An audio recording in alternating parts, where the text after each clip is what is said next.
আমরা বেশ কয়েকদিন আগ থেকেই পত্রিকার মাধ্যমে জানতে পারছিলাম যে পাকিস্তানের পররাষ্ট্রমন্ত্রী এবং ডেপুটি প্রধানমন্ত্রী উনি বাংলাদেশ সফরে আসবেন। আজকে তিনি সেই উদ্দেশ্যে বাংলাদেশে এসেছেন এবং আমার জানা মতে তিনটি রাজনৈতিক দলের সাথে ওনারা এখানে মিটিং করছেন। প্রথমেই এনসিপি নেতৃবৃন্দের সাথে মিটিং হয়েছে, এরপরে এখন বাংলাদেশ জামাত ইসলামীর সাথে সৌজন্য সাক্ষাতের জন্য ওনারা আমাদেরকে দাওয়াত দিয়েছিলেন।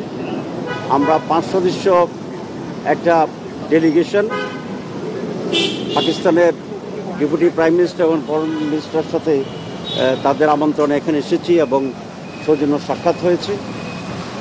আমাদের সাথে দুই দেশের স্বার্থ সংশ্লিষ্ট বিষয়, একটা আঞ্চলিক বাণিজ্য এবং পারস্পরিক কীভাবে আরও সম্পর্ক বৃদ্ধি করা যায় এসব বিষয়ে আলোচনা হয়েছে এবং আগামীতে দুটি ভাতৃপ্রতি মুসলিম রাষ্ট্রের সাথে আরও কীভাবে এক্সচেঞ্জ বৃদ্ধি করা যায় এবং সার্ককে কীভাবে আরও অ্যাক্টিভ করা যায়, শক্তিশালী করা যায়, এসব বিষয়ে আমরা এখানে কথা বলেছিলাম এবং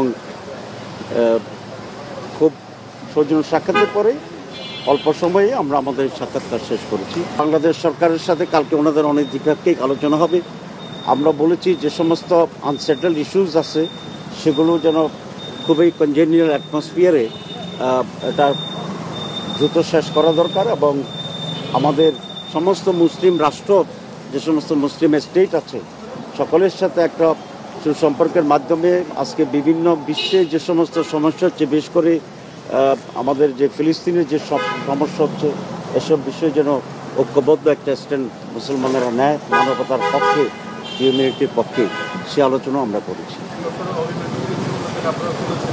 আমরা কোনো কথাই নেই, এসব বিষয় হচ্ছে যে দুইটি সরকারের আলোচনার বিষয়।